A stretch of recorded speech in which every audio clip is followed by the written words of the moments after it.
Hello ladies and gentlemen, Mears here, and today I'm making the highly requested Element 3D motion tracking tutorial video.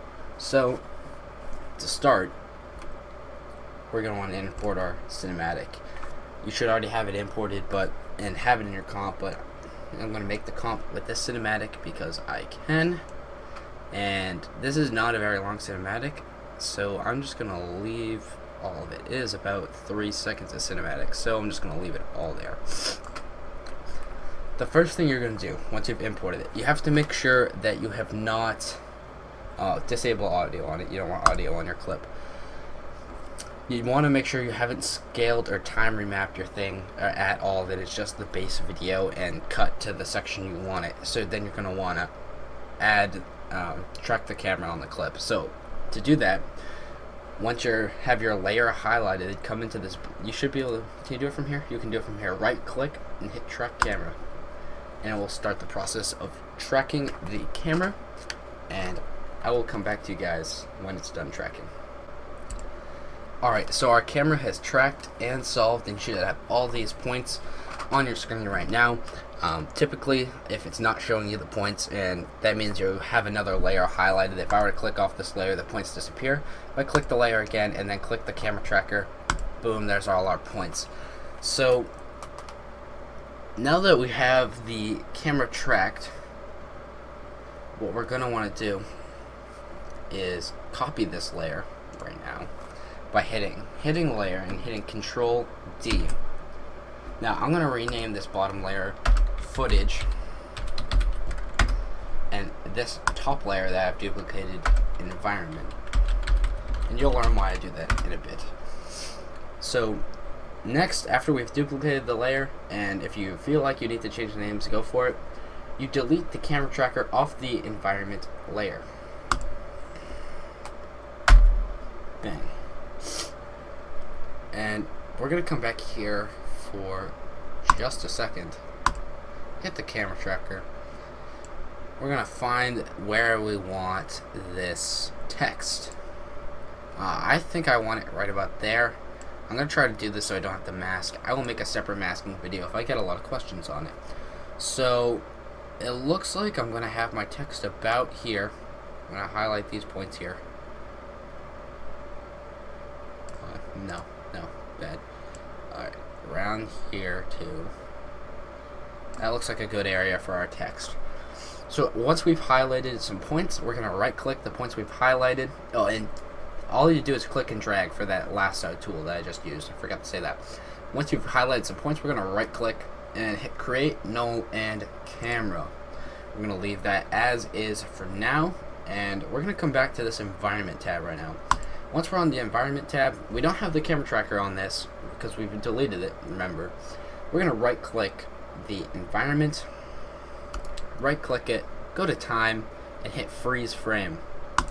So now it should be stuck on this still frame for the whole thing. And to get rid of that, we're just going to disable the view on this layer by hitting the eyeball. Hit the eyeball, our frames should be moving again.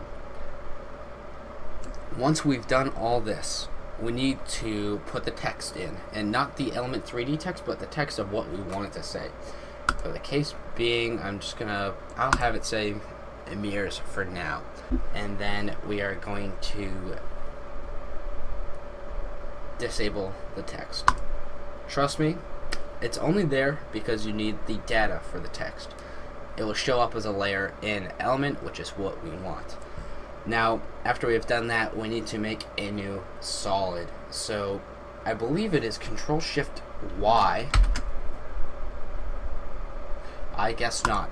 So, new layer, solid, Control-Y. Dang it. So, we're going to name this, I typically name it whatever I call my text, and then Element 3D, E3D. Make it comp size. I typically make it black. I've never made it another color, so I don't really know if it makes a difference, but okay that. Now we have this right now. This is what we are going to be putting the Element plugin on. Sorry, just stumbled right there. So we search for our element and we drop it on our solid. It should cut to this is what we want. It should show us our things again once we drop it on. Now we're gonna go into the custom layers on this. Custom text and mask. So obviously you can probably guess this is where we're gonna put our text layer. Our text layer is mirrors, so we select that.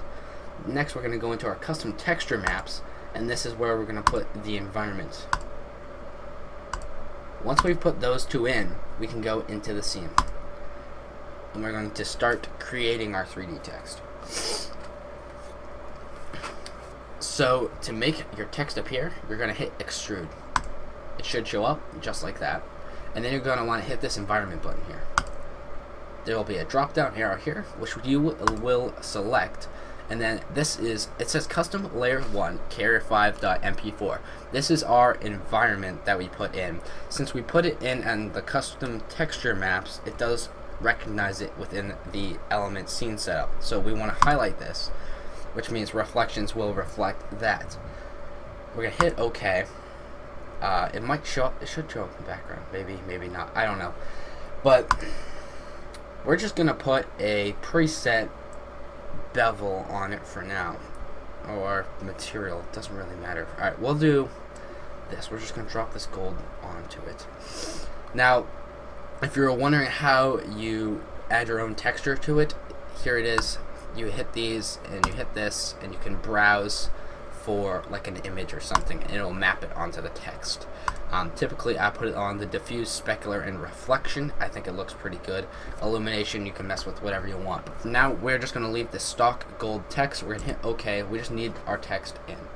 It may not show up right now, but it will in 1 second, because it is not on the right points right now. We want to go to Particle Replicator under Group 1, and we'll have all our points here for text. And this is why we made our track null. We're going to hit our track null, transform, and it shows the points of our null. So we're going to copy this in. So we just copied the X, and we're going to paste that in for the X. And there's our text. We'll copy the Y, and paste it in for our Y. And then we're going to copy the Z, and paste it in for our Z. It shows up right there. A little bit small, but we're going to fix it. So now we're going to drop down our particle look. And this will, rotation is here in case you need to mess with rotation, which I will in a bit. But for now, we are going to adjust the particle size and probably the position. So we want it to go right, so we're going to move it right. And I don't like having my text on the ground, so I'm going to lift it a little bit. And it looks like we're also going to want to rotate this. So we're going to rotate it. I believe it's the Y rotation. Yes, it is. A little too much. Alright, that looks good. And then we want to make it a little bigger. So particle size is our text. Bump it up. Bump it up to something you can see. I'm just going to toss in 32. That looks decent. And we can drop down that. We don't need that anymore. And I'm just going to scrub through this and just take a look. And right now, we have our text in a position where we will not need to mask, which is good news for us. Now, the next things I'm going to do will require masking because of this area right here. It's a little close and it might cut through, but you can look up another video on how to mask. It is not very difficult. It's a very simple thing to do. So, a lot of people have their text come in as different pieces. Well, like I typically don't, but some people have it come together as different pieces. So, to do that is a thing called multi-object. So we're going to drop this down, enable multi-object, and it'll give us a whole nother menu of things we can use. This place is what moves our text. So if, as you can see, that's how our text spreads. We're going to undo that. You can keyframe this. So let's say we want our text to come together at this spot. And let's also keyframe the rotation of these.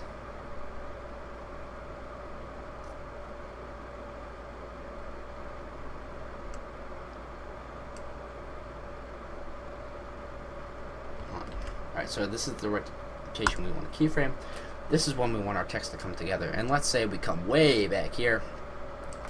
and we decide this is where our text is going to spread out. And let's try to do this so we don't have to mask. That would be beautiful. So it looks like I can push it just a little more. Maybe 0.32, 0.34, 0.4. Alright, looks like that's about as far as I can push it without masking. And we're also going to mess with the rotation here, so I want to go this way with it.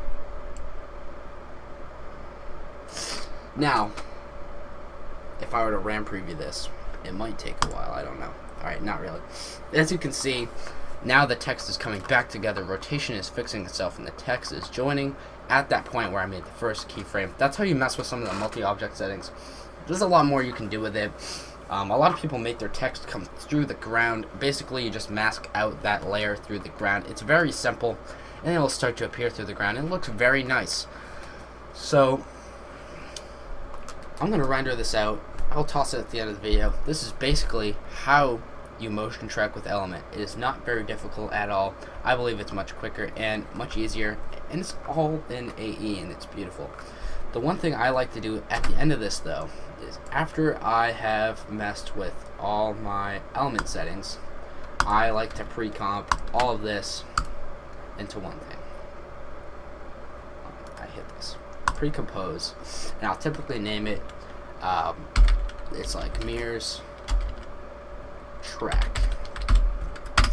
And now that is all my components in one composition. And since this was recorded with a Hauppauge HD PVR, you have a little black line there. Fix it by scaling that to 101. Gets rid of the black bar. Now we have all the space in the world to enjoy this motion track. I'm going to render it out. Thanks for watching, guys. Any other questions, leave them in the comment section below. I will answer any questions that arise. I'm going to have some other videos coming out soon too about just videos people really wanted me to make, because I'm in a really weird spot right now, and I'm not quite sure if I'm pretty sure I'm going to end up quitting trick shotting for a while, but I'm making all the videos that people ask, trick shot tutorials, stuff like that, that people really wanted to see before I pack my things and leave, I guess, so to say.